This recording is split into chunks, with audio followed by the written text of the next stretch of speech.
Hello guys, welcome to RP academy. तो दोस्तों, आप लोग जानते हैं पीएफआरडी में आपके लिए यहाँ पर कॉमर्स एंड अकाउंटेंसी एक बहुत इंपॉर्टेंट पार्ट है।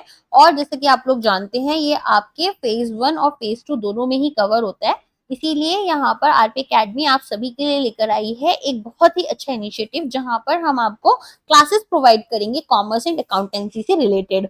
अच्छा, ये क्लासेस उन दोनों ही स्टूडेंट्स के लिए बहुत हेल्पफुल रहेंगी जिनका कॉमर्स में कोई भी बैकग्राउंड नहीं है और वो एकदम बेसिक से चीजें समझना चाहते हैं। ऑल्सो वो लोग जिनका कॉमर्स में बैकग्राउंड तो है, लेकिन वो फिर भी चाहते हैं कि उन्हें एक्सप्लेन वे में बहुत अच्छे से सारी चीजों को समझाया जाए, एक अच्छा रिवीजन किया जाए। तो यहाँ पर आज से हम लोग हमारी फर्स्ट क्लास स्टार्ट करेंगे, जिसमें कि हम accounting as a financial information के बारे में पढ़ेंगे।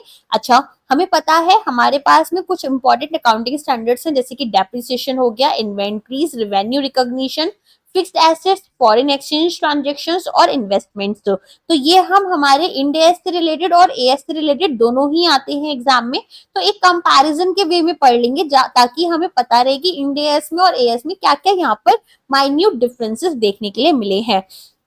Cash flow statement, fund flow statement, financial statement analysis, ratio analysis, ये ऑलरेडी मैंने कवर किए हुए हैं। तो आप इनको जाकर हमारी अभी जो आपको बेसिकली प्लेलिस्ट मिलेगी उसमें से उठाकर कवर कर सकते हो। ठीक है, ये सारे ही लेक्चर्स हमारे कवर हो चुके हैं। इसके अलावा बात करें अगर share capital transaction, bonus share, right shares, employee stock option, buyback, इसके बारे में हम इसके बाद में पढ़ेंगे जब हमारी ये दोनों टॉपिक्स कॉम्प्रिहेंसिवली कवर हो जाएंगे। एंड यहाँ पर फिर हम पढ़ेंगे हमारा preparation and presentation of company final accounts. Guys, अगर आपको कोई भी फीडबैक देना है तो फीडबैक के लिए आप कमेंट सेक्शन में कमेंट कर सकते हैं। अगर यहाँ पर आप चाहते हैं कि मैं कुछ चीजें और भी आपको पढ़ाऊं या कोई डाउट आपको आता है, देखो डाउट आता है तो आप टाइम स्टैम्प के साथ में यहाँ पर लिख देना कमेंट में, मैं आपको समझा दूंगी। कुछ भी और चाहते हो आप तो वो भी आप बता सकते हैं। लेक्चर पसंद आया तो लाइक करना भूलना मत, और साथ में मुझे कमेंट में भी बताना कि आपको ये लेक्चर कैसा लगा। Okay, and also share it with your friends and अलग अलग लोग जो कि यहाँ पर पढ़ना चाहते हैं, जिनको कॉमर्स से एक फियर रहता है, आप सभी के साथ में से डिस्कस कर सकते हैं। चलिए अब बिना किसी देरी के स्टार्ट करते हैं हमारे लेक्चर को कि अकाउंटिंग एग्जैक्टली होता क्या है। Introduction to accounting. तो गाइस, आपको सबसे पहले मैं बताती हूँ अकाउंटिंग को आपको कैसे समझना है। एक तो इससे कुछ लोग ना बहुत डरते हैं, क्योंकि हमेशा सुनते आते हैं कि भाई बहुत टफ है, बहुत टफ है।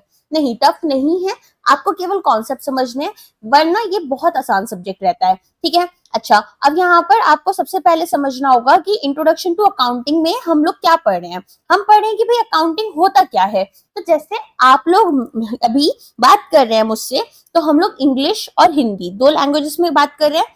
तो इसी तरीके से अकाउंटिंग है।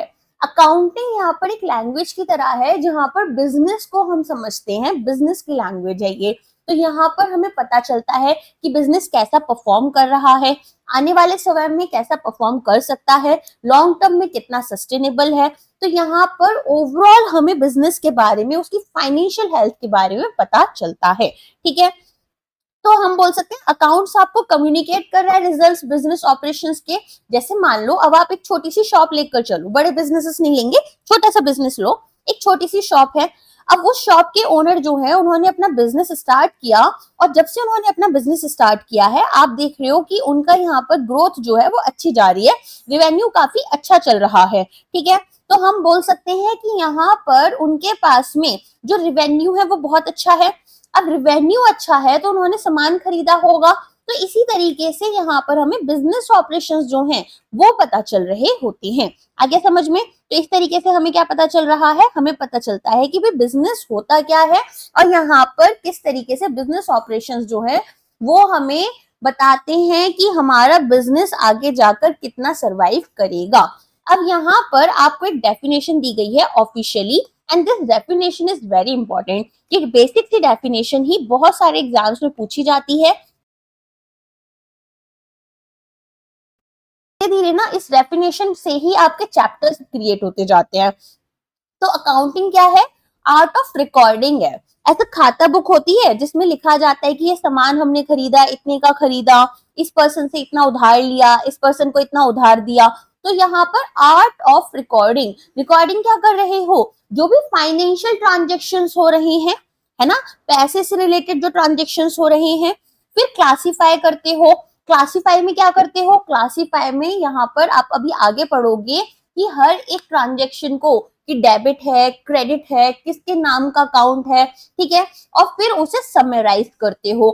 समराइज करने का मतलब क्या होता है, देखो मैं आपको एक पूरी कहानी सुनाऊं या फिर मैं आपको समरी में बता दूं हुआ क्या है, तो ये डिपेंड करेगा आपके पास कितना समय है। अब हमारे पास अलग अलग स्टेक होल्डर्स होते हैं, तो वो लोगों को हमें समझाना पड़ता है कि भाई ओवरऑल हुआ क्या, तो समराइज हम इसलिए कर रहे होते हैं। अब इसको हम एक अच्छे मैनर में करेंगे, एक सिग्निफिकेंट मैनर में करेंगे और पैसे के टर्म्स में करेंगे। जो हमारे ट्रांजेक्शन हुए हैं, जैसे आपने सामान खरीदा एक शॉप ओनर से, तो उनसे आपने सामान खरीदा होगा, उन्होंने आपको सामान दिया, आपने उनको पैसा दिया, तो इस तरीके से हमारा ट्रांजेक्शन हुआ। और कुछ हमारे पास आते हैं इवेंट्स, ठीक है, जो कि यहाँ पर आप देखोगे एक फाइनेंशियल कैरेक्टर के होते हैं, ठीक है, और हम इसके बाद में क्या करते हैं, ये जो रिजल्ट्स होते हैं इन्हें इंटरप्रेट कर रहे होते हैं कि किस तरह का हमारा रिजल्ट रहा है। आगे समझ में, आगे देखते हैं। अब बात हो रही है मॉडर्न व्यू हमारी अकाउंटिंग का, तो कीजो और वेगैंडुट ने हमें इसका मॉडर्न व्यू दिया है। इनका कहना है कि अकाउंटिंग जो है एक सर्विस एक्टिविटी है। सर्विस क्या होता है, सर्विस यहाँ पर हमारा कोई गुड्स नहीं है, कोई सामान टेंजिबल एसेट्स नहीं है, यहाँ पर हम कुछ इंफॉर्मेशन दे रहे हैं। जैसे जब मैं आपको पढ़ा रही हूँ तो मैं आपको एक फाइनेंशियल इंफॉर्मेशन दे रही हूँ, ठीक है, और यहाँ पर ये क्या है कि फाइनेंशियल इंफॉर्मेशन आपको दी जाती है अकाउंटिंग के थ्रू, जिससे आप डिसीजन मेकिंग कर रहे हो। कैसा डिसीजन, अगर आप एक इन्वेस्टर हो तो आप डिसाइड करोगे कि क्या मुझे इन्वेस्ट करना चाहिए इस कंपनी में। अगर एक शॉपकीपर हो, आप डिसाइड करोगे कि भाई क्या मुझे अब और सामान खरीदना चाहिए, क्या इस बिजनेस को लॉन्ग टर्म में मैं रन कर पाऊंगा या नहीं कर पाऊंगा। फिर आता है एक एनालिटिकल डिसिप्लिन, जहां पर आप अपने डेटा को मेजर कर रहे हो, इसको पार्ट्स में क्लासिफाई करोगे, समराइज करोगे और आगे बढ़ोगे। इसके बाद में एक इंफॉर्मेशन सिस्टम है, जहां पर आप इकोनॉमिक इंफॉर्मेशन अपने स्टेक होल्डर्स को दे रहे हो। अब स्टेक होल्डर्स कौन कौन होते हैं पहले वो समझो। जैसे मान लो मेरा बिजनेस है, ठीक है, अब मेरे बिजनेस में मेरी कंपनी में 4 लोग जॉब कर रहे हैं, तो यहाँ पर उनको भी तो चाहिए कि भाई उनके लिए कितना करियर अपॉर्चुनिटीज है, तो स्टेक होल्डर्स आपके एम्प्लॉइज होते हैं। गवर्नमेंट को मैं टैक्स भरती हूँ, गवर्नमेंट स्टेक होल्डर होती है। मेरे खुद के क्लाइंट्स कस्टमर्स होते हैं, आप लोग मुझसे पढ़ रहे हो, मैम ऐसा तो नहीं है एक लेक्चर पढ़ाकर ही चली जाएंगे फिर वापस नहीं आए, तो आप स्टेक होल्डर हो। इसके अलावा इन्वेस्टर्स इन्वेस्ट करते हैं, वो स्टेक होल्डर हैं। बैंक्स आपको लोन दे रही हैं, वो एक स्टेक होल्डर हो गए। तो इस तरीके से हमारे पास कौन होते हैं, स्टेक होल्डर्स होते हैं। आगे समझ में, आगे बढ़ते हैं। अब बात हो रही है बुक कीपिंग और अकाउंटेंसी में क्या डिफरेंस होता है। अब एक छोटी सी शॉप के बारे में मैं बात करी थी। अब वो क्या करते हैं, वो यहाँ पर एक लाइन में लिख देते हैं कि भाई इस पर्सन से इतना पैसा आया, दूसरे पर्सन से इतना पैसा आया, इस पर्सन को इतना पैसा दिया, ठीक है। तो ये बुक कीपिंग क्या होती है, काफी नैरो होती है यहाँ पर। और अकाउंटेंसी में आप क्या करते हो, यहाँ पर आप लिखते हो कौन सा, बेसिकली मान लो आपको कैश दिया किसी कस्टमर ने, तो आप कहोगे कि भाई कस्टमर के अकाउंट से पैसा गया है, मेरे अकाउंट में आया है, कैश की फॉर्म में आया है। तो आप हर एक चीज को यहाँ पर कस्टमर का नाम लिखोगे, उनका अकाउंट अलग से बनाओगे, तो आप यहाँ पर क्लासिफाई करते हो चीजों को, फिर समराइज करते हैं जो हम अभी आगे के चैप्टर्स में समझेंगे, और रिजल्ट्स को इंटरप्रेट करते हैं, ठीक है। जबकि बुक कीपिंग में हम सारी चीजों को रिकॉर्ड कर कर चल रहे हैं, तो यहाँ पर हम डेटा की एंट्री करते हैं। अकाउंटेंसी में हम बैलेंस शीट बनाते हैं, प्रॉफिट एंड लॉस अकाउंट बनाते हैं, कैश फ्लो स्टेटमेंट्स बनाते हैं। अब ये सारी चीजें हम धीरे धीरे पढ़ेंगे और आपको इतना मजा आएगा ना इसे समझने में। तो ये सब हमारी फाइनेंशियल स्टेटमेंट्स और डिसीजन मेकिंग होती है। अब आ जाते हैं फाइनेंशियल स्टेटमेंट्स में आता क्या क्या है। तो जैसे मैंने आपको बताया, आपकी बैलेंस शीट आती है, प्रॉफिट एंड लॉस अकाउंट आता है, आपका जो भी फाइनेंशियल पोजीशन में चेंजेस हैं उसके लिए स्टेटमेंट्स आती है। इसे बोलते हैं कैश फ्लो, कि मेरे पास कितना कैश आ रहा है, कितना कैश मेरे पास से जा रहा है। आता है तो क्यों आएगा बिजनेस के पास, उसकी इनकम है, उसके पास से जाता क्यों है कैश, क्योंकि उसके कुछ खर्चे हुए हैं, उसने सामान खरीदा होगा, सैलरीज दी होंगी, वेजेस दिए होंगे, कुछ लीगल यहाँ पर चीजें रही होंगी जैसे लाइसेंस लेना, तो उन सब में एक्सपेंसेस हुए हमारे। तो इसी तरीके से हमारे पास क्या होते हैं, statement of change in financial position होता है। और यहाँ पर आते हैं नोट्स एंड शेड्यूल। ये कुछ इंपॉर्टेंट इंफॉर्मेशन होती है जो कि हम हमारे कस्टमर्स को दे रहे होते हैं, ठीक है। तो ओवरऑल ऑब्जेक्टिव क्या है, ओवरऑल ऑब्जेक्टिव है कि हमें हमारी फाइनेंशियल पोजीशन, परफॉर्मेंस और जो हमारी फाइनेंशियल पोजीशन में चेंजेस हो रहे हैं हमारे बिजनेस के, वो इन्फॉर्म करने रहते हैं। अब नेचर और पर्पस क्या है अकाउंटिंग का, ये इंपॉर्टेंट है। तो सबसे पहले तो हम रिकॉर्डिंग करते हैं। रिकॉर्डिंग किस तरह से कर रहे हैं, प्रॉपर क्लासिफिकेशन लेते हैं। मैं एक एग्जांपल आपको देती हूँ, ठीक है। तो यहाँ पर मान लो वेदिका ने सामान खरीदा, किससे सामान खरीदा है, यहाँ पर एक शॉप ओनर से सामान खरीदा है, और वो जो गुड्स खरीदे उन्होंने 500 रुपीज के खरीदे, ठीक है। तो हम क्या करते हैं, हम यहाँ पर प्रॉपर क्लासिफिकेशन करेंगे कि भाई वेदिका के अकाउंट से तो पैसे गए हैं, ठीक है। तो यहाँ पर उनके अकाउंट को क्रेडिट करेंगे। अभी डेबिट क्रेडिट में बाद में समझाऊंगी, अभी कंफ्यूज मत होना। तो वेदिका के अकाउंट को हमने क्रेडिट किया 500 रुपीज से, और ये अकाउंट किसके अकाउंट में पैसे आए हैं, शॉप ओनर के अकाउंट में आए हैं, तो उनके अकाउंट को हम डेबिट कर देंगे। समझ में आया। तो इस तरीके से हम क्लासिफाई कर रहे होते हैं, जिसमें हम ऐसे लिखते हैं कि भाई वेदिका अकाउंट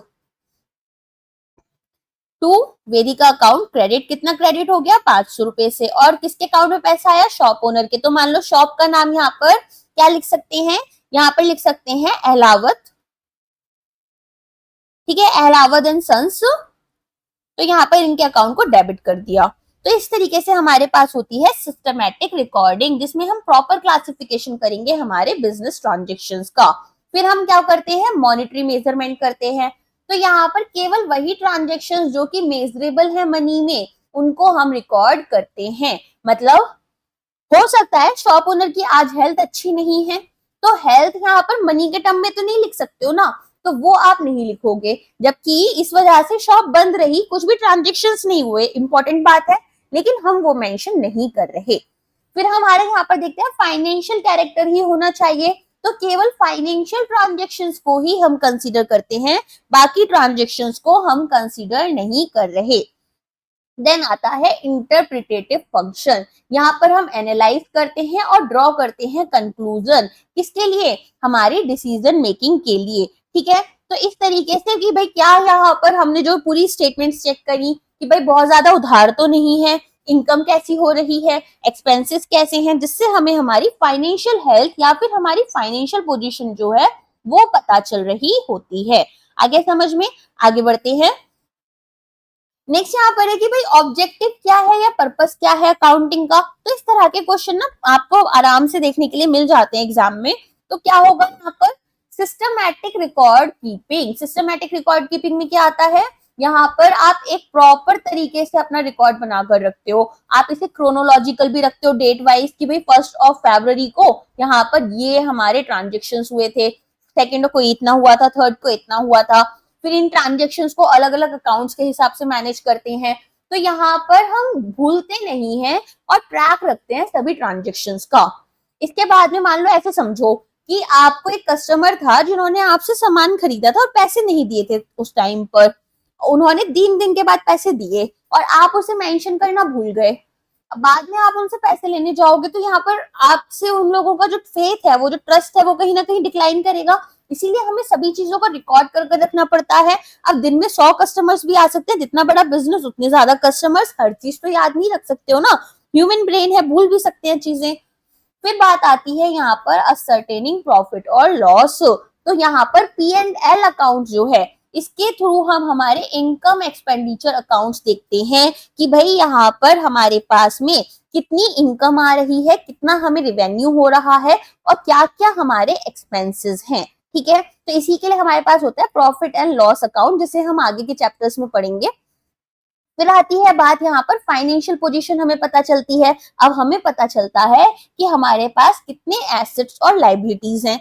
एसेट्स क्या होते हैं, मान लो आपके पास अपना खुद का घर है ना, आपके पास कार है, आपके पास घर में फर्नीचर है, तो हर एक चीज का अपना प्राइस होता है जो कि आपका खुद का है। अगर आप इसे बेचोगे तो आपको पैसा मिलेगा। तो ये होते हैं एसेट्स, गोल्ड, कैश, सिल्वर, कुछ भी हो सकता है।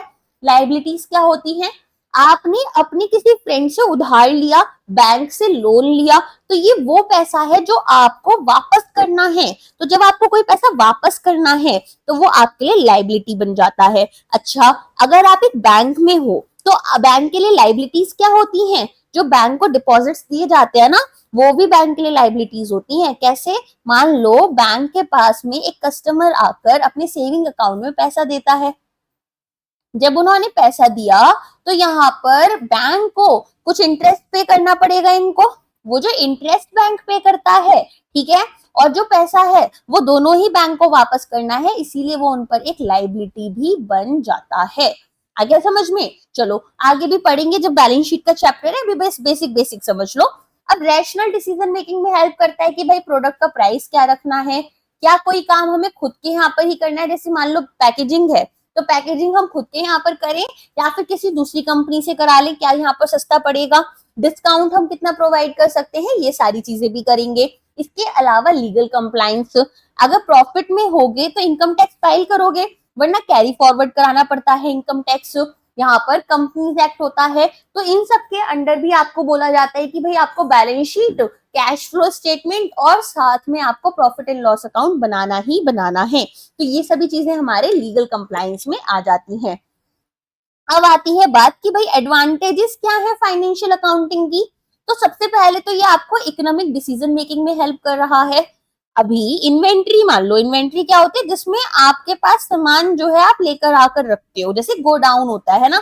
तो मान लो आपके यहाँ पर फर्म है जो कि कुछ प्रोडक्ट्स बनाती है, फॉर एग्जाम्पल बिस्किट्स बनाती है, तो अभी बिजनेस में आपके कितनी यहाँ पर सेल हो रही है और कितने बिस्किट्स आपके पास बने हुए हैं, तो आगे और बिस्किट्स बनाने हैं या फिर अभी थोड़े टाइम के लिए प्रोडक्शन रोक देना चाहिए। एक्सटर्नल यूजर्स, इन्वेस्टर्स को यहाँ पर देखने के लिए मिलता है कि क्या वो इन्वेस्ट करना चाहते हैं या नहीं। क्रेडिटर्स देखते हैं कि भाई इसे और उधार दिया जा सकता है या नहीं दिया जा सकता, ठीक है। इसके अलावा यहाँ पर आप प्रेडिक्ट करते हो, इवेल्युएट करते हो कि इन फ्यूचर हमें क्या इनकम हो सकती है और क्या यहाँ पर हमारे एक्सपेंसेस हो सकते हैं। प्रॉफिटेबिलिटी हम देखते हैं, असेसमेंट करते हैं यहाँ पर मैनेजमेंट परफॉर्मेंसेस की, और डिस्क्लोज करते हैं हमारे फैक्चुअल और इंटरप्रिटेटिव इंफॉर्मेशन, ठीक है। अब आते हैं एक इंपॉर्टेंट हमारे इस पर टॉपिक पर, दैट इज अकाउंटिंग स्टैंडर्ड्स। इनमें से आपको काफी क्वेश्चंस देखने के लिए एग्जाम्स में मिल जाते हैं। अलग अलग एग्जाम में अलग अलग हमें यहाँ पर अकाउंटिंग स्टैंडर्ड से क्वेश्चंस देखने के लिए मिलते हैं। तो अकाउंटिंग स्टैंडर्ड्स बहुत इंपॉर्टेंट है। अब अगर मैं बात करूं सबसे पहले कि भाई अकाउंटिंग स्टैंडर्ड्स होते क्या है, तो जैसे हमारे पास में रूल्स होते हैं, है ना, हर एक लैंग्वेज के अपने रूल्स हैं, ऐसे ही अकाउंटिंग स्टैंडर्ड्स हैं। ये इसलिए बनाए गए कि यहाँ पर बिजनेसेस को बताया गया कि जब आप ये अपनी फाइनेंशियल स्टेटमेंट्स तैयार कर रहे हो तो आपको कौन कौन से रूल्स अप्लाई करने रहेंगे, ठीक है। तो अब ये इंटरनेशनल लेवल पर भी होते हैं और इंडियन लेवल पर भी होते हैं। तो अभी हम सभी के बारे में एक बार जानेंगे। अब ये क्या है? रूल्स और प्रिंसिपल्स हैं। किसके लिए है? ताकि हम रिकॉर्डिंग कर पाए, रिपोर्टिंग कर पाए फाइनेंशियल डेटा की, कि भाई क्या फाइनेंशियल डेटा है और किस तरीके से इसे रिकॉर्ड करना है। अपने मन से जैसा चाहा वैसा रिकॉर्ड कर लेंगे तो हर किसी को नहीं समझ में आएगा। तो एक ऐसा अकाउंटिंग स्टैंडर्ड, एक ऐसा हमारा मेथड होना चाहिए कि हमारी जो फाइनेंशियल स्टेटमेंट्स हैं, वो इंसान जो हमारी कंपनी का हिस्सा है, वो इंसान जो हिस्सा बनना चाहता है, और चाहे गवर्नमेंट, सभी को एक तरीके से यहाँ पर जो इंफॉर्मेशन दी गई है वो अच्छे से समझ में आए, कोई कंफ्यूजन ना रहे, ठीक है, और आसानी से आप इनको कंपेयर कर पाओ, इसीलिए होते हैं हमारे अकाउंटिंग स्टैंडर्ड्स। ओके, तो अकाउंटिंग क्या है अभी एक बार समराइज कर देते हैं सारी चीजें। अकाउंटिंग है कि भाई रिकॉर्ड करोगे और ऑर्गेनाइज करते हो बिजनेस के फाइनेंशियल डेटा को, कम्युनिकेट करोगे फाइनेंशियल परफॉर्मेंस हमारे स्टेक होल्डर्स को, कंप्लायंस करते हैं और डिसीजन मेकिंग करते हैं, और ये एक ब्रिज की तरह काम करता है रॉ ट्रांजेक्शंस और मीनिंगफुल इंटरप्रिटेशन में, ठीक है। अब आओ हमारे नए टॉपिक पर, हिस्टोरिकल पर्सपेक्टिव ऑन अकाउंटिंग, कि भाई ओरिजिन कैसा हुआ।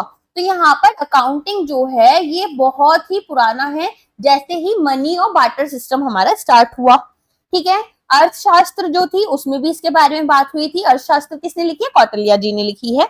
तो यहाँ पर आपको बेसिकली देखने के लिए मिला कि जैसे जैसे सोसाइटी चेंज हुई, इकोनॉमिकल चेंजेस आए, तो सोशो इकोनॉमिक चेंजेस के साथ साथ और जैसे जैसे यहाँ पर चीजें इवॉल्व हुई, वैसे वैसे बिजनेसेस की कॉम्प्लेक्सिटीज बढ़ती गई। क्या आज से 100 साल पहले ऐसे बिजनेस होते थे जैसे अब होते हैं, या 500 साल पहले?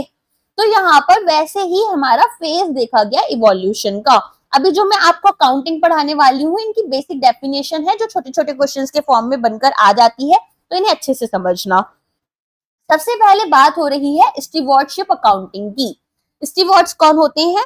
आपने शायद मुंशियों के बारे में सुना होगा, ठीक है। तो स्टीवर्ड्स वो लोग होते थे जो यहाँ पर, जैसे अब मान लो एक बहुत बड़ा बिजनेसमैन है, तो इनके पास में कितनी जमीन है, कौन सी जमीन इन्हें खरीदनी चाहिए, कौन सी बेच देनी चाहिए, ये सारी की सारी चीजें ना हमारे स्टीवर्ड्स ध्यान रखते थे, ठीक है। तो ये पहले आप अगर देखोगे इनके बारे में, जैसे मुंशीज होते थे कि पूरी अकाउंट मैनेजमेंट यही कर कर चल रहे हैं, तो इसको बोलते हैं स्टीवर्डशिप अकाउंटिंग। तो ये हमारा क्या हुआ, ये तब ओरिजिनेट हुआ जब स्टीवर्ड्स जो थे इन्होंने प्रॉपर्टी को मैनेज करना शुरू किया, और जो वेल्दी ओनर्स थे उनको ये रिपोर्ट करते थे, ठीक है। उन्हें बता देते थे कि भाई देखो ये वाली प्रॉपर्टी है, इतनी में खरीदी है, ये वाली प्रॉपर्टी है, ये हमने अभी बेच दी है, इसको खरीदना चाहिए, इसको बेचना चाहिए। इस तरह से आपके सारे अकाउंट से मैनेज कर कर चल रही हैं। कोर कॉन्सेप्ट यहाँ पर क्या था? एक तो इनकी अकाउंटेबिलिटी थी, और ये बुक कीपिंग बहुत सिस्टमैटिक वे में करते थे, ठीक है। अब इसके बाद में 15th सेंचुरी में हमारी double entry book keeping start हुई। डबल एंट्री और सिंगल एंट्री क्या होता है? देखो, मान लो मैंने आपको पैसे दिए, ठीक है, तो आप अपनी बुक में क्या लिख दोगे? वेदिका, ठीक है। वेदिका ने यहाँ पर आपको कितने रुपए दिए हैं? वेदिका ने आपको 500 रुपीज दिए हैं, बस। तो अब यहाँ पर इसको बेसिकली अपने अकाउंट में आप कैसे मेंशन कर सकते हो कि भाई वेदिका के यहाँ से आए हैं और आपके पास में क्या हुआ, यहाँ पर डेबिट हुआ है, आपके अकाउंट में डेबिट हुए 500 रुपीज। लेकिन अभी क्या होता है डबल एंट्री में, एक आप क्रेडिट करोगे, क्रेडिट किसको करोगे? मेरे अकाउंट को, कि भाई वेदिका का अकाउंट यहाँ पर क्रेडिट हुआ, वहां से 500 रुपए लिए गए, और अपने खुद के अकाउंट को, मान लो आप मिस्टर ए हो या मिस ए हो, तो यहाँ पर आपके अकाउंट को डेबिट किया गया। आगे समझ में? तो ये होता है डबल एंट्री। अभी और अच्छे से समझेंगे इसको धीरे धीरे, अभी बेसिक बेसिक समझते जाओ। फिर आया आपका फाइनेंशियल अकाउंटिंग। फाइनेंशियल अकाउंटिंग क्या होता है? ये यहाँ पर जॉइंट स्टॉक कंपनी के साथ में एमर्ज हुआ था। तो जॉइंट स्टॉक कंपनीज में हमने क्या देखा, यहाँ पर लिमिटेड लाइबिलिटी जो थी, ठीक है, और पब्लिक इन्वेस्टमेंट, ये यहाँ पर देखा गया कि भाई जॉइंट स्टॉक कंपनीज आए, अलग अलग लोग इन्वेस्टमेंट्स कर रहे थे, पार्टनरशिप्स बिजनेस आने शुरू हुए, तो यहाँ पर इनकम स्टेटमेंट बनाई गई, ताकि जितने इनकम है, दो पार्टनर्स है तो दोनों के बीच में 50-50% डिवाइड कर दी जाएगी। और बैलेंस शीट बनाई गई, ताकि यहाँ पर अगर कभी भी बिजनेस बंद हो रहा है तो एसेट्स को उनकी इन्वेस्टमेंट के अकॉर्डिंग डिवाइड कर दिया जाएगा। फिर आती है कॉस्ट अकाउंटिंग।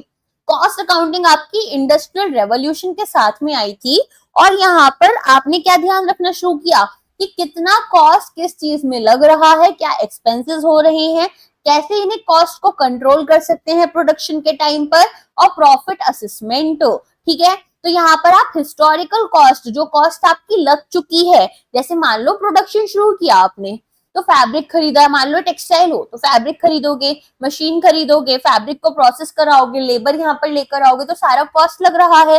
फिर उसको सामान जो भी आपका यहाँ पर टेक्सटाइल के थ्रू आपने बनाया, उसे बेचोगे, बेचने में यहाँ पर प्रॉफिट अर्न होगा आपका, तो जो भी प्रॉफिट हुआ वो सारी चीजें एनालाइज करोगे। फिर आती है मैनेजमेंट अकाउंटिंग। मैनेजमेंट अकाउंटिंग क्या कर रही है, वो आपसे ये सारा डेटा ले रही है जो आपका फाइनेंशियल अकाउंटिंग से मिला, कॉस्ट अकाउंटिंग से मिला, और डिसीजन मेकिंग में काम आती है। मैनेजमेंट का हमेशा याद रखना, आपको decision making is the keyword here, okay. तो बेसिकली ये क्या करते हैं, जो डेटा इन्हें फाइनेंशियल अकाउंटिंग से मिला, जो कॉस्ट अकाउंटिंग से मिला, इन सबको डेटा को यूज करेगी, इनको इंटरप्रेट करती है, अपनी लैंग्वेज में समझती है। इंटरप्रेट करना मतलब समझना, और यहाँ पर अकॉर्डिंगली डिसीजन ले रही होती है। तो ये डेवलप हुआ था 20th सेंचुरी में विद मॉडर्न मैनेजमेंट प्रैक्टिसेस। तो ये फॉरवर्ड लुकिंग है, कॉस्टिंग और बजटिंग पॉलिसी फॉर्मेशन में आपका काम आता है, और डिसीजन मेकिंग में ये आपको हेल्प करती है। ये यहाँ पर किसी भी लीगल या अकाउंटिंग स्टैंडर्ड्स को फॉलो नहीं कर रही, मैनेजमेंट अकाउंटिंग है। इंटरनली कंपनीज अपने लिए अपने जो मैनेजमेंट होते हैं अकॉर्डिंगली जाते हैं। तो हर एक कंपनी अपना मैनेजमेंट, अपने मैनेजमेंट डिसीजंस अपने हिसाब से लेती है, अपनी खुद की पॉलिसीज गाइडलाइंस बनाती है। तो ये हमारे बाकी स्टेक होल्डर्स के लिए नहीं है, ये इंटरनली कंपनी यूज करती है। तो यहाँ पर इंटरनल फोकस देखने के लिए आपको मिलेगा। तो मैनेजमेंट जो है वो ऑप्टिमाइज करती है फ्यूचर एक्शंस को। फिर आता है सोशल रिस्पॉन्सिबिलिटी। अब जो कंपनीज हैं, जो बिजनेस है, वो रिसोर्सेज यूज करती हैं, बहुत ज्यादा पानी यूज करती हैं, ठीक है, बहुत यहाँ पर लैंड यूज करती हैं, नेचुरल रिसोर्सेज यूज करती हैं, बहुत बार तो फॉरेस्ट क्लीन करने पड़ जाते हैं। तो ऐसी सिचुएशन में जब आप सोसाइटी से इतना ले रहे हो तो सोसाइटी को वापस भी तो कुछ देना होगा। तो जो सोसाइटी को अब आपको कुछ वापस देना है, ठीक है, तो यहाँ पर आपकी सोशल रिस्पॉन्सिबिलिटी बन जाती है। इसी को हम बोलते हैं सोशल रिस्पॉन्सिबिलिटी अकाउंटिंग। तो ये हमारी किसके साथ में आई थी? एनवायरमेंटल और सोशल कॉन्शियसनेस के साथ में आई थी, ठीक है। तो यहाँ पर हम क्या करते हैं, एक्सपेंड करेंगे हमारे अकाउंटिंग स्कोप को कि भाई अब हमें यहाँ पर सोशल और एनवायरमेंटल इम्पैक्ट भी देखना है हमारे एक्शंस का, जो हम यहाँ पर एक्शंस ले रहे हैं उसका सोशल और एनवायरमेंटल इम्पैक्ट क्या है, किस तरीके से हम अफेक्ट हो रहे हैं और हमें सोसाइटी के लिए क्या वापस करना है। तो सोसाइटी की जो डिमांड है फॉर कॉर्पोरेट अकाउंटेबिलिटी, उसको हम देखते हैं। फिर आता है human resource accounting. Human resource कौन है?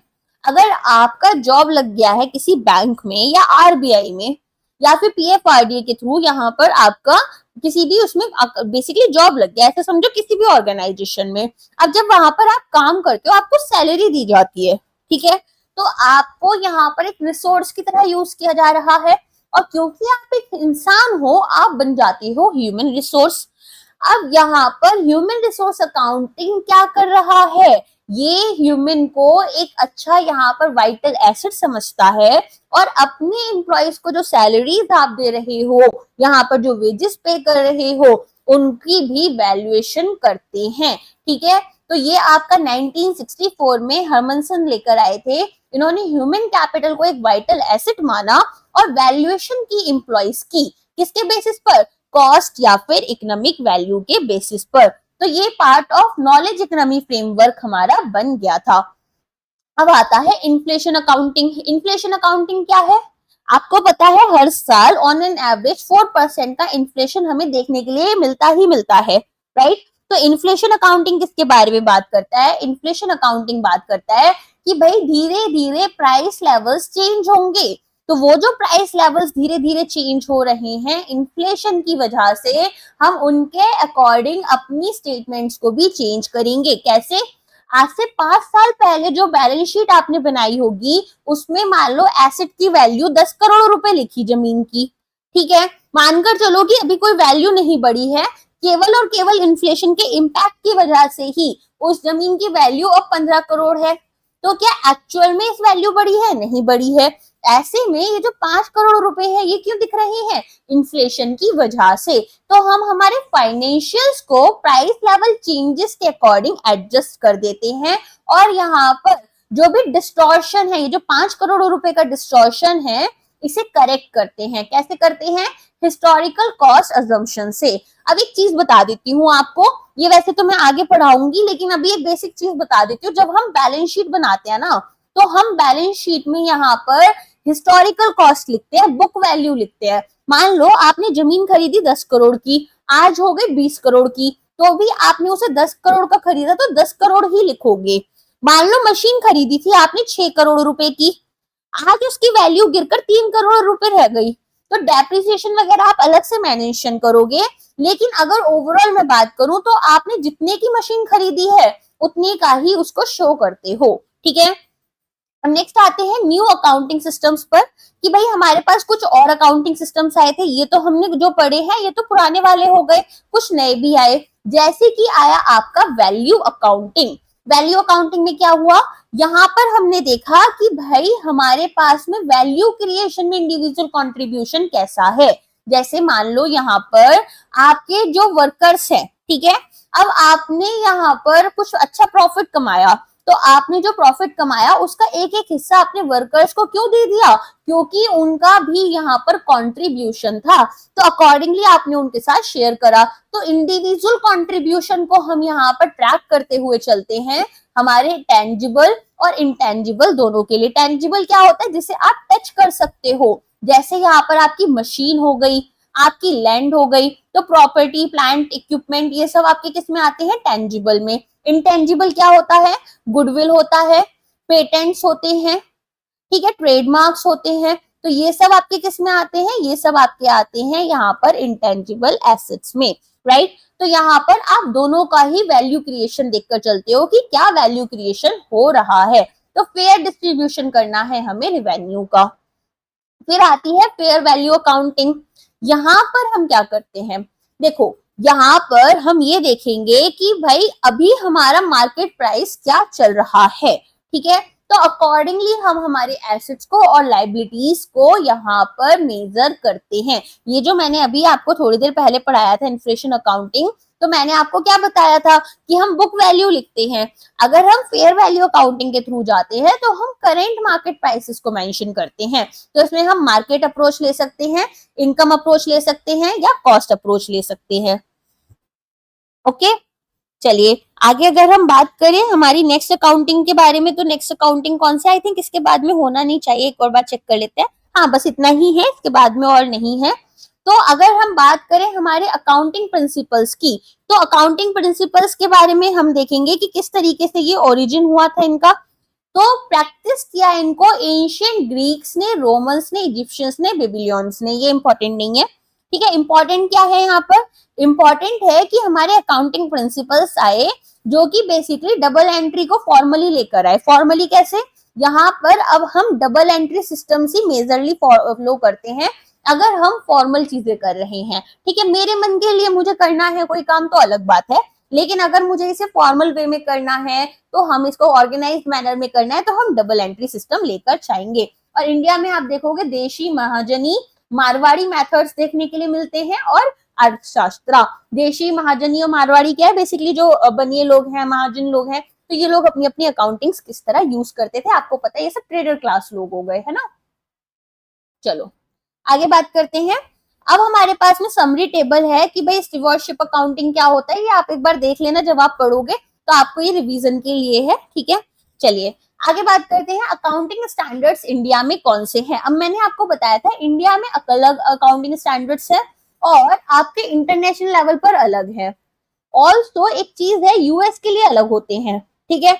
इंडिया में भी अकाउंटिंग स्टैंडर्ड्स दो तरह के हैं, एक होते हैं एएस और एक होते हैं इंडेएस। इंडेएस मतलब इंडियन अकाउंटिंग स्टैंडर्ड, जो यहाँ पर इंटरनेशनल लेवल पर हम बाद में लेकर आए थे। तो पहले तो हम इन्हीं को पढ़ेंगे, फिर हम इंडेएस को पढ़ेंगे, इसके बाद में हम यहाँ पर थोड़ा सा यूएस GAAP के बारे में पढ़ेंगे, जो यूएस में अकाउंटिंग स्टैंडर्ड्स यूज होते हैं, और इसके अलावा हम इंटरनेशनल लेवल वाले पढ़ेंगे जिनको हम IFRS भी बोलते हैं।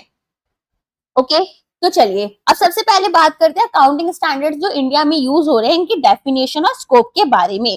तो आपको थोड़ा सा याद रखना है, कुछ कुछ चीजें आपको याद रखनी है, जैसे इन अकाउंटिंग स्टैंडर्ड्स को कौन लेकर आया। तो अकाउंटिंग स्टैंडर्ड्स AS जो है, अभी इनकी बात हो रही है, ये रिटन पॉलिसी डॉक्यूमेंट है, पॉलिसीज होती है, जैसा मैंने अभी आपको थोड़ी देर पहले बताया था कि accounting standards are just like rules, ठीक है। पॉलिसीज, गाइडलाइंस रूल्स की तरह है, ये हमें जो फॉलो करने हैं। तो ये इशू किया गया था अकाउंटिंग स्टैंडर्ड बोर्ड के द्वारा। किसके द्वारा, अकाउंटिंग स्टैंडर्ड बोर्ड के द्वारा, ठीक है। और इसको कौन लेकर आया था, इस बॉडी को, अकाउंटिंग स्टैंडर्ड बोर्ड को, इनको लेकर आया था ICAI।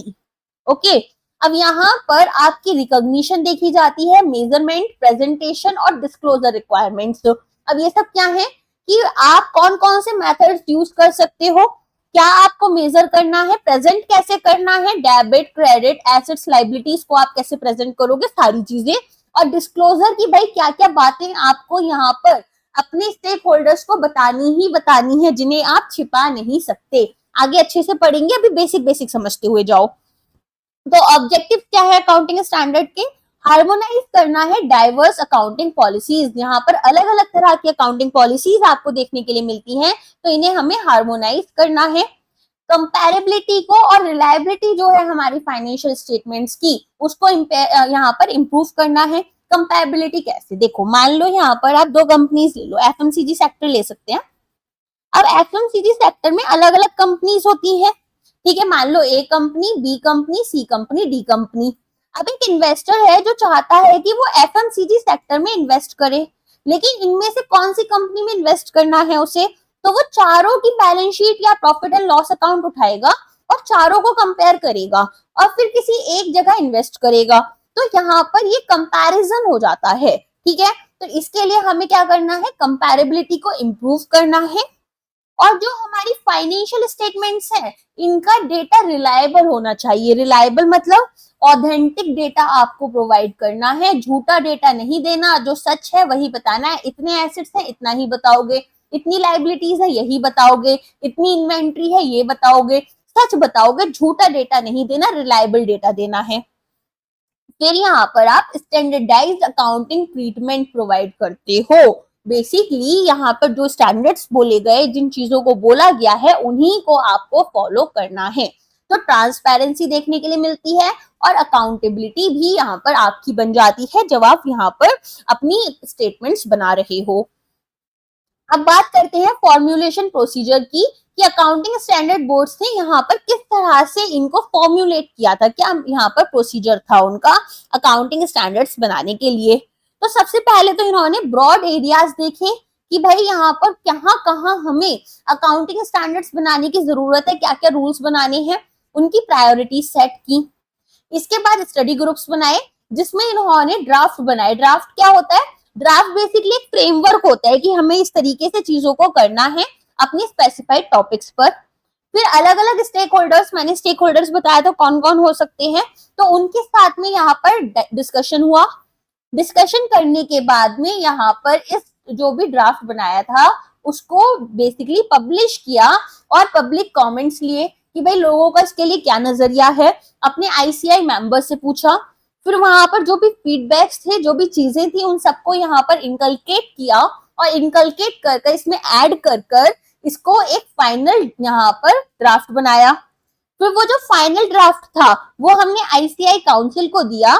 आईसीआई काउंसिल ने इसको अप्रूव कर कर हमारे लिए अकाउंटिंग स्टैंडर्ड्स लेकर आ गए। ओके, अब हमारे पास क्या आ चुके हैं, अकाउंटिंग स्टैंडर्ड्स आए हैं। इंड एस की अभी तक बात शुरू नहीं हुई है, याद रखना। अब आती है बात लीगल बैकिंग की। लीगल बैकिंग कहाँ कहाँ से मिली, सबसे पहले मिलती है कंपनीज एक्ट 2013 से। तो सेक्शन 129(5) ये बहुत इंपॉर्टेंट सेक्शन है और इसकी बातें बहुत जरूरी है, इसे अच्छे से समझना। तो ये इन्होंने यहाँ पर क्या बोला, इन्होंने बोला कि जो फाइनेंशियल स्टेटमेंट्स हैं, ठीक है, फाइनेंशियल स्टेटमेंट्स कौन कौन सी, balance sheet, profit loss account, आपका कैश फ्लो स्टेटमेंट्स, और अगर आप चाहते हो तो फंड फ्लो स्टेटमेंट भी, अगर ये आपके अकाउंटिंग स्टैंडर्ड से कंप्लाई नहीं कर रही तो आपको तीन बातें बतानी है हमें। सबसे पहले तो आपको बताना है कि कितना डिविएशन है, कितना चेंज आया है, जो अकाउंटिंग स्टैंडर्ड में फॉलो करना था उससे आप कितना यहाँ पर डिविएट हुए हो। फिर आप यहाँ पर क्यों डिविएट हुए हो, वाई यू हैव डिविएटेड।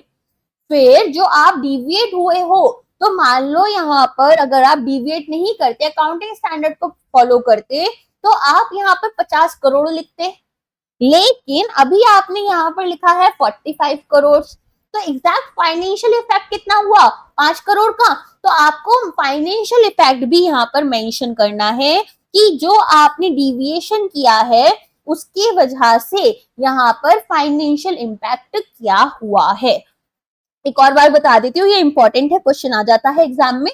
तो यहाँ पूछ रहे हैं कि भाई जो फाइनेंशियल स्टेटमेंट्स है अगर अकाउंटिंग स्टैंडर्ड फॉलो नहीं कर रही तो आपको बताना है कि कितना चेंज आया है, उसे आपको डिस्क्लोज करना है। क्यों ये चेंज आया है आपको ये बताना है, और फाइनेंशियल इफेक्ट्स को आपको मेंशन करना है कि ये फाइनेंशियल इम्पैक्ट क्या हुआ है इसका। नेक्स्ट आता है यहाँ पर सेक्शन 134(5) ऑफ कंपनीज एक्ट।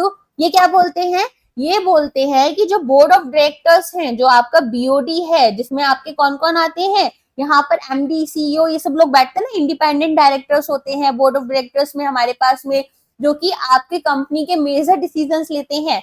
तो इनको इंश्योर करना है कि कंप्लाई करेंगे अकाउंटिंग स्टैंडर्ड्स के साथ में, अकाउंटिंग स्टैंडर्ड्स को फॉलो करेंगे। फिर आपकी आती हैं ऑडिट रिपोर्ट्स। ऑडिट रिपोर्ट्स में क्या आएगा, यहाँ पर अगर मैंडेटरी अकाउंटिंग स्टैंडर्ड्स को फॉलो नहीं किया जाता तो जो ऑडिटर्स हैं, ठीक है, अगर आपने फॉलो नहीं करा तो ऑडिटर्स को ऑडिट रिपोर्ट जो है वो क्वालिफाई करनी होती हैं, और कोई भी रिस्क प्रोफेशनल मिसकंडक्ट जो है वो भी देखना होता है कि भाई यहाँ पर ऐसा तो नहीं है कोई प्रोफेशनल मिसकंडक्ट किया गया है, कुछ चीजों को ऊपर नीचे दिखाकर फ्रॉड कमिट किया गया है। अब यहाँ पर ये हैं आपके लिए कुछ important regulatory bodies which is very important. सबसे पहले है ICAI। जो CA के एग्जाम्स होते हैं आपको पता ही है, चार्टर्ड अकाउंटेंट्स बनते हैं लोग। तो ICAI जो है ये एक प्रोफेशनल बॉडी है जिसने डेवलप करा था और इशू किए थे अकाउंटिंग स्टैंडर्ड्स, किसके थ्रू, अकाउंटिंग स्टैंडर्ड बोर्ड के थ्रू। फिर आता है नफरा, नेशनल फाइनेंशियल रिपोर्टिंग अथॉरिटी, ठीक है, ये एक इंडिपेंडेंट रेगुलेटरी अथॉरिटी है, बॉडी है। रेगुलेटिंग बॉडीज कौन सी होती है, यहाँ पर जो आपके लिए रूल्स एंड गाइडलाइंस आप फॉलो कर रहे हो या नहीं, आप पर एक चेक रखती है। तो ये under section 132 of companies act आई थी, ठीक है, और ये आपकी फॉर्म कब हुई है, 1 अक्टूबर 2018 में। इन्होंने यहाँ पर national advisory committee on accounting standards को रिप्लेस किया। तो देखो अकाउंटिंग स्टैंडर्ड्स आने से पहले पहले ना हमारे पास में ये वाली बॉडी थी, अब हमारे पास में कौन सी है, अब हमारे पास है नफरा, NFRA, ओके। फिर हमारे पास इन्होंने असिस्ट किया सेंट्रल गवर्नमेंट को कि भाई किस तरीके से रेगुलेट करना है और अकाउंटिंग को और ऑडिटिंग को। तो जो इंड AS आए हैं वो इनके अंडर आए हैं। अभी हम जब पढ़ेंगे तो और बताएंगे इसके बारे में। तो ICAI जो है अब वो नफरा से कंसल्ट करती है अकाउंटिंग स्टैंडर्ड रिकमेंडेशन के लिए। अब आपके लिए यहाँ पर मैंडेटरी अकाउंटिंग स्टैंडर्ड्स हैं जो आपको फॉलो करने हैं। इनको आप धीरे धीरे रटना शुरू कर देना। जब आपकी एग्जाम आ रही हो उससे कम से कम 2 वीक पहले से एटलीस्ट इनके नाम रटना शुरू कर देना, क्योंकि एग्जाम में कुछ भी नहीं आएगा ना तो बस ऐसा आ जाएगा कि AS1 टॉक्स अबाउट व्हाट, तो आपको 4 ऑप्शन दे देंगे। देखो क्या क्या होता है। अकाउंटिंग स्टैंडर्ड 1 बात करता है कि आपको अकाउंटिंग पॉलिसीज जो है इन्हें डिस्क्लोज करना है कि कौन सी अकाउंटिंग पॉलिसीज आप फॉलो कर रहे हो। अकाउंटिंग स्टैंडर्ड 2 में आपको बताना है कि जो इन्वेंट्रीज हैं, ठीक है, हमारे पास में अब हमने जो सामान है, या तो ऐसा हो सकता है कि हमने सामान कुछ खरीदा दूसरे लोगों से, जैसे होलसेलर ने सामान खरीदा और यहाँ पर उसको बेचा रिटेलर्स को, तो अपनी खुद के गोडाउन्स में मेंटेन कर रखा, या फिर उन्होंने खुद से यहाँ पर प्रोडक्शन करा और तब अपनी इन्वेंट्री बनाई। तो इस इन्वेंट्री को यहाँ पर आप किस तरीके से वैल्यू कर रहे हो, इसके 3 मेथड्स होते हैं, फीफो, लीफो, ये सब हम आगे पढ़ेंगे वैसे क्या मेथड्स होते हैं, और एक होता है वेटेड एवरेज। तो इनमें तीनों में से आप कौन सा मेथड यूज कर रहे हो। लीफो जो है वो अकाउंटिंग स्टैंडर्ड यहाँ पर अलाउ नहीं करती है, ये भी याद रखना। फिर आता है cash flow statement. Cash flow statements में आपके पास क्या होता है, इनफ्लो और आउटफ्लो, इसका भी एक अलग चैप्टर है जो मैं आपको पढ़ाऊंगी, बस इतना याद रख लेना। इनफ्लो का मतलब होता है इनकम, पैसा आपके पास आ रहा है, आपकी तरफ फ्लो हो रहा है। आउटफ्लो होता है आपके पास से जा रहा है, एक्सपेंसेस, ठीक है। फिर आता है आपके पास में अकाउंटिंग स्टैंडर्ड 4। अकाउंटिंग स्टैंडर्ड 4 किसके बारे में बात करता है, कंटिंजेंसीज और इवेंट्स के बारे में आफ्टर बैलेंस शीट डेट। मतलब मान लो यहाँ पर आपने किसी पर्सन के लिए गारंटी दी थी कि अगर यहाँ पर बैंक से बोला कि बैंक इनको लोन दे दो, अगर ये पैसा नहीं देंगे तो हम पैसा दे देंगे, और जिनके लिए इन्होंने गारंटी ली उन्होंने सच में पैसा नहीं दिया, तो कंपनी को पैसा देना पड़ेगा। मान लो कोई फ्लड्स आ गए, डिजास्टर्स आ गई, कुछ यहाँ पर लॉस हो गया, तो कंटिंजेंसीज क्या होती है, एमरजेंसीज, ठीक है, ऐसे याद कर लो बस। नेक्स्ट आपके पास है अकाउंटिंग स्टैंडर्ड 5 जो बात करता है नेट प्रॉफिट लॉस के बारे में, प्रायर पीरियड आइटम्स और चेंज इन पॉलिसीज, कि भाई यहाँ पर आपका नेट प्रॉफिट या लॉस कितना है, क्या क्या प्रायर पीरियड आइटम्स हैं, अगर आपने यहाँ पर कुछ पॉलिसीज चेंज की हैं, जैसे डेप्रिसिएशन मेथड, आप दो तीन डेप्रिसिएशन मेथड्स होते हैं हमारे पास में, जैसे स्ट्रेट लाइन मेथड हो गया, रिटन डाउन वैल्यू मेथड हो गया, सम ऑफ डिजिट मेथड हो गया, यूनिट्स ऑफ प्रोडक्शन मेथड हो गया। अब सम ऑफ डिजिट्स तो खैर अलाउ ही नहीं है अकाउंटिंग स्टैंडर्ड्स के अकॉर्डिंग। बाकी ये जो 3 मेथड है, पहले साल आपने स्ट्रेट लाइन यूज करा, अगले साल आपने यहाँ पर रिटन डाउन यूज कर लिया, तो आपसे पूछा जाएगा कि चेंज क्यों किया है आपने पॉलिसीज में। ये सब भी हम बाद में अच्छे से पढ़ेंगे, अभी थोड़ा थोड़ा समझते हुए चलो, ये सब अलग अलग चैप्टर्स ही सामने आएंगे आपके। फिर आता है कंस्ट्रक्शन कॉन्ट्रैक्ट्स। कंस्ट्रक्शन कॉन्ट्रैक्ट्स, यहाँ पर भाई आप यहाँ पर अपनी बिल्डिंग्स बनवा रहे हो, प्रॉपर्टीज बनवा रहे हो, तो उनके कंस्ट्रक्शन को आप किस तरह से यहाँ पर लेकर जा रहे हो, लॉन्ग टर्म बन रहा है तो। रिवेन्यू रिकॉग्निशन, अब ये दो तरीके का होता है कि भाई यहाँ पर जब तक आपके पास पैसा आया नहीं तब तक आपने माना नहीं, जैसे हम उधार पर भी सामान देते हैं ऐसा बिजनेस, तो दो तरीके से हम रिवेन्यू रिकॉग्नाइज कर सकते हैं। एक तो हो गया कि जब तक मेरे हाथ में कैश नहीं आया तब तक मैं मानूंगी ही नहीं कि भाई मेरे पास आ चुका है पैसा। एक होता है कि जैसे ही मैंने सामान बेच दिया, मेरे पास से सामान चला गया, तुरंत मेरा मानना है कि मेरी इनकम हो गई, चाहे पैसे 2 महीने के बाद आए। तो ये आता है अकाउंटिंग स्टैंडर्ड 9 में, आपको ये नंबर्स भी याद करने पड़ेंगे, ठीक है। फिर आता है आपका प्रॉपर्टी प्लांट एंड इक्विपमेंट, जो कि आपके होते हैं tangible assets, this is very important. तो यहाँ पर हम क्या देखते हैं कि हमारे पास में हम कौन से डेप्रिसिएशन मेथड्स यूज करेंगे, किस तरीके से हमारे पास में यहाँ पर फिक्स्ड एसेट्स हैं और कैसे हम उन्हें शो कर रहे हैं। फिर यहाँ पर आता है effect of change in foreign exchange rate. अब आपका इंपोर्ट या एक्सपोर्ट का बिजनेस है, तो यहाँ पर करेंसी का जब रेट चेंज होगा, और स्पेशली अगर थोड़ा एग्रेसिवली ज्यादा या कम हो जाए, तो आपके बिजनेस पर बहुत इंपैक्ट आ सकता है, या तो बहुत प्रॉफिट या तो बहुत लॉस हो सकता है, तो उसका इफेक्ट की बात हो रही है। गवर्नमेंट ग्रांट्स देती रहती है, जैसे स्टार्टअप्स होते हैं उनको ग्रांट्स देती है, अलग अलग कंपनीज को ग्रांट्स देती है, तो उनको भी आपको बताना होता है। जो इन्वेस्टमेंट्स आपके पास आ रही हैं उनके बारे में आप कैसे काउंटिंग करोगे। अमालगमेशंस, यहाँ पर 2-3 कंपनीज जो हैं एक दूसरे के साथ मर्जर्स कर रही हैं, तो मर्जर्स एंड एक्विजिशन से रिलेटेड, अमालगमेशन से रिलेटेड चीजें। एम्प्लॉय को आपको बेनिफिट्स देने होते हैं, जैसे यहाँ पर बोनस आप उनको प्रोवाइड कर सकते हो, ईसॉप्स आप उन्हें प्रोवाइड कर सकते हो, इंश्योरेंस, पीएफ, ठीक है, तो वो आपको मेंशन करना है। बोरोइंग कॉस्ट आपकी हो जाती है कि भाई यहाँ पर आपने बोरोइंग किस कॉस्ट पर की है। सेगमेंट रिपोर्टिंग्स हमें करनी होती है। रिलेटेड पार्टी डिस्क्लोजर, जैसे एक बिजनेस है उसकी अलग अलग यहाँ पर सब्सिडरीज हैं, उनके बीच में जो भी यहाँ पर ट्रांजेक्शन हो रहे हैं वो आपको डिस्क्लोज करने हैं। लीजेस होता है, लीजेस अलग से पड़ेंगे, तो जैसे रेंट पर हम कोई सामान लेते हैं या कोई बिल्डिंग ले रहे हैं, कोई प्रॉपर्टी ले रहे हैं, तो ऑपरेशनल और फाइनेंशियल लीजेस होती हैं। फिर अर्निंग पर शेयर की, यहाँ पर एक इन्वेस्टर को कितना यहाँ पर अर्निंग हो सकता है पर शेयर, वो हम देखते हैं। कंसोलिडेटेड फाइनेंशियल स्टेटमेंट्स होती हैं, जैसे क्वार्टरली और एनुअली हम हमारी फाइनेंशियल स्टेटमेंट्स को प्रेजेंट करते हैं। इनकम जो हमारी है उस पर किस तरह से टैक्सेस लग रहे हैं, तो इसमें हमारे डेफर्ड टैक्सेस के बारे में बात करेंगे। इन्वेस्टमेंट्स हमारे इन एसोसिएट्स इन कंसोलिडेटेड फाइनेंशियल स्टेटमेंट, यहाँ पर जो हमारे खुद के एसोसिएट होते हैं, बिजनेस के अपने अपने एसोसिएट्स होते हैं, ठीक है, तो उन बिजनेसेस में हमारी किस तरीके से इन्वेस्टमेंट है। डिसकंटिन्यूइंग ऑपरेशन, अगर हम अपने ऑपरेशंस बंद कर रहे हैं, लिक्विडेशन कर रहे हैं कंपनी का। फिर इंटरिम फाइनेंशियल रिपोर्टिंग, हम बीच में यहाँ पर अपनी फाइनेंशियल रिपोर्टिंग्स लेकर आते हैं। इंटेंजिबल एसेट्स, जैसे कि गुडविल हो गया, पेटेंट हो गया, सॉफ्टवेयर्स हो गए, जॉइंट वेंचर्स हो गए, इम्पेयरमेंट ऑफ एसेट्स हो गया, और प्रोविजंस हमारे कंटिजेंट लाइबिलिटीज और कंटिजेंट एसेट्स, ठीक है। अब ये जितने भी हमारे अकाउंटिंग स्टैंडर्ड्स हैं, अगर आप चाहते हो तो मैं आज से पढ़ाना शुरू करूं इन डिटेल, वरना हम लोग कल से शुरू करेंगे। आई थिंक अपन को कल से शुरू करना चाहिए, लेक्चर ऑलरेडी काफी लंबा हो चुका है, क्योंकि चैप्टर 1 काफी बड़ा है, तो इसके हमारे पास 2 से 3 पार्ट्स रहेंगे कम से कम, ठीक है।